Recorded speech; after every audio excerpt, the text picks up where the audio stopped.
बलोचिस्तान के शहर ढाडर बोलान से हमारे नुमाइंदा समीउल्लाह जिलबानी बलोच की रिपोर्ट के मुताबिक सूबाई वजीर स्पोर्ट्स मीना मजीद बलोच के खुसूसी ताउन से Ramzan cup night football tournament बाग का बाकायदा आगाज कर दिया गया। Ramzan cup night football tournament के इफ्तिताही मैच के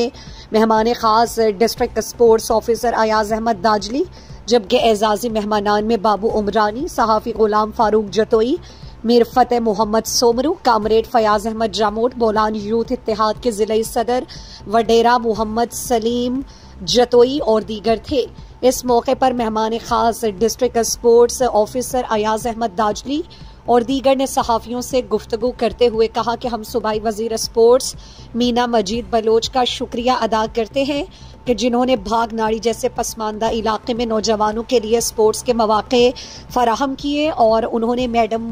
मीना मजीद बलोच के इस इक़दाम को सराहा।